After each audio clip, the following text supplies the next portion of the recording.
अस्सलाम वालेकुम viewers. Students, आज इस लेक्चर में हम डिस्कस करेंगे 10th क्लास के चैप्टर नंबर 9 का सेकंड थ्योरम।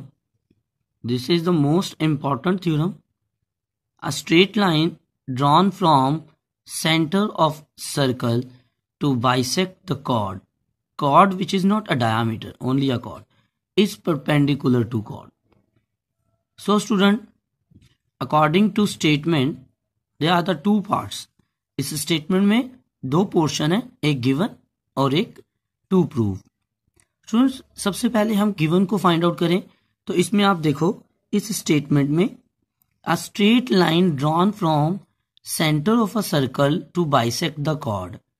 स्टूडेंट, जैसे हमने प्रीवियस लेक्चर में भी बात की थी, फर्स्ट थ्योरम में भी, कि जो हमारे पास स्टेटमेंट होती है, स्टेटमेंट में जो आपका मेन हेल्पिंग वर्ब है, इस हेल्पिंग वर्ब से जो पहले है वो सारी हमारे पास स्टेटमेंट गिवन की होगी, और हेल्पिंग वर्ब के बाद जो है वो हमारे पास टू प्रूव।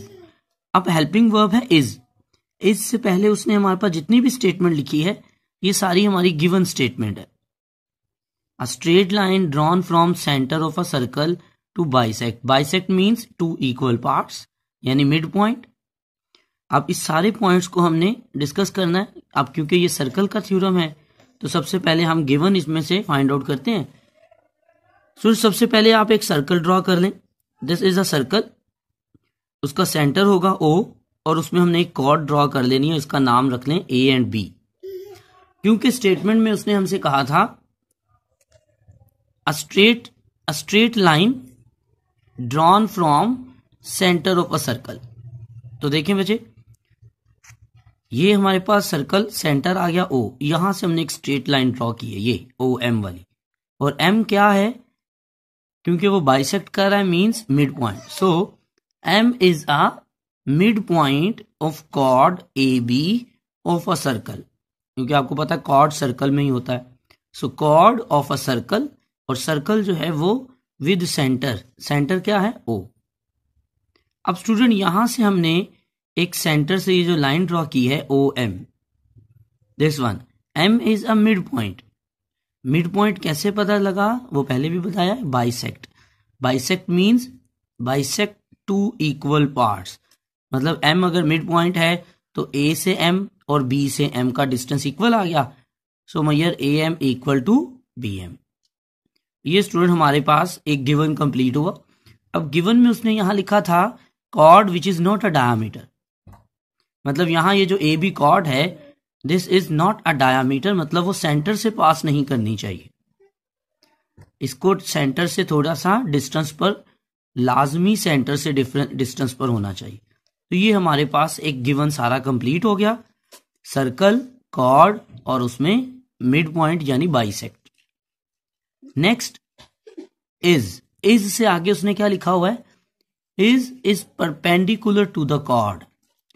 तो सुनो, ये इस किसके लिए है, इस हमारे पास है इस स्ट्रेट लाइन OM के लिए, कि OM is perpendicular to the chord। So student, given के बाद हमारे पास टू प्रूव आप देख सकते हो, OM ये आ गया, OM ये परपेंडिकुलर है AB के साथ, AB is a chord। So OM is perpendicular to chord AB। Given और टू प्रूव हमारे पास सिंपल कंस्ट्रक्ट हो गया, गिवन भी हमने ड्रॉ कर लिया और टू प्रूव भी स्टेटमेंट से। अब उसके बाद आ जाती है construction, and then fourth component construction में वो सिंपली क्या करेगा, कहता है join A and B with centre O, और उसके अलावा उसने एंगल के नाम रख लिए A और B के लिए जो एंगल बन रहा है, यानी एंगल 1 और एंगल 2 शोन एंड फिगर। ये देखें, पहले उसने O को A के साथ ज्वाइन किया, फिर O को B के साथ ज्वाइन कर दिया, ठीक है, डॉटेड लाइन से, क्योंकि कंस्ट्रक्शन है इसलिए आपने इसको डॉटेड लाइन से ही कंस्ट्रक्ट करना है। और यहां पे क्योंकि M पर हमने एंगल मेजर करना है, इसलिए अपनी सिंप्लिसिटी के लिए, अपनी आसानी के लिए हमने इसको नाम दे दिया एंगल 1 और एंगल 2।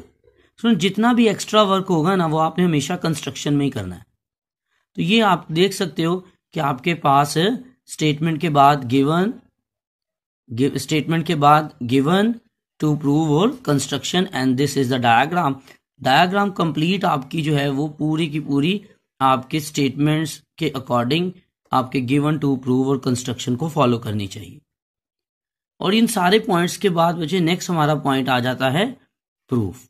अब प्रूफ में अगर हम देखें कि ये कैसे इस गिवन को और कंस्ट्रक्शन और डायग्राम को यूज करके हमने इस प्रूफ को कंप्लीट करना है।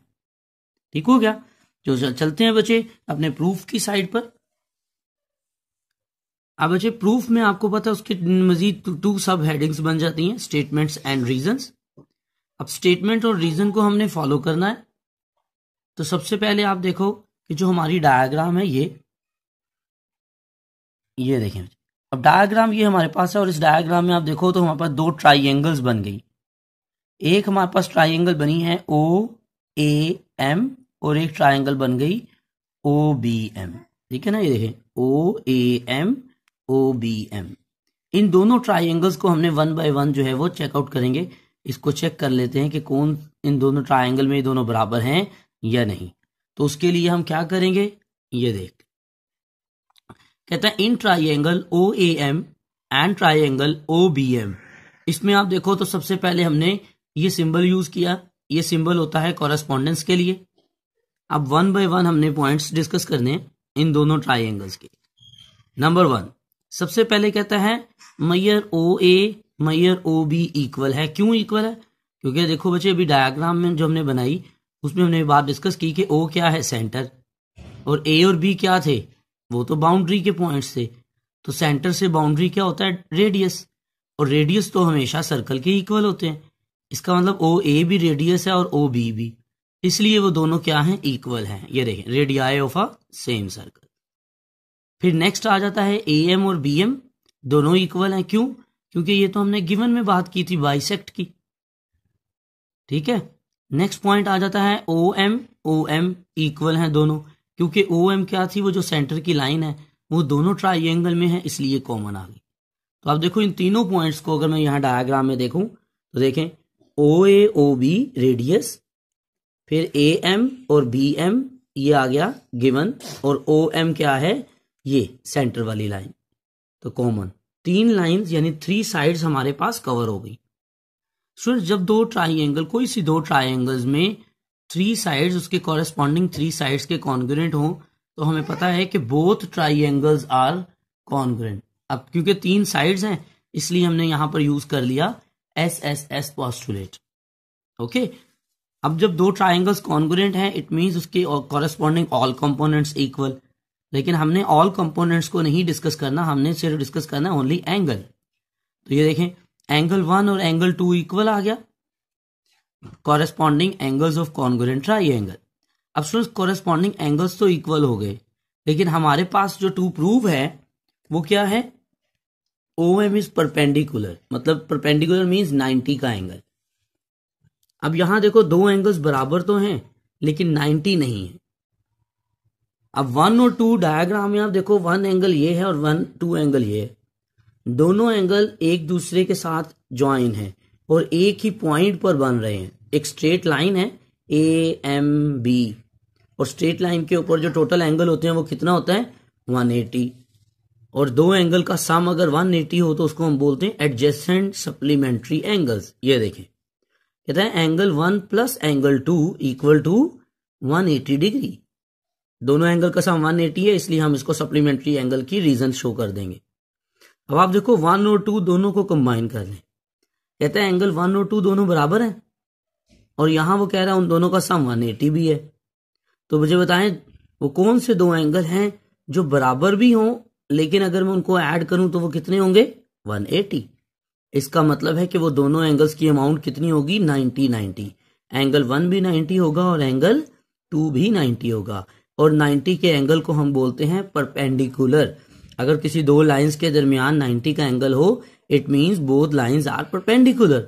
सो hence prove that OM is perpendicular to AB।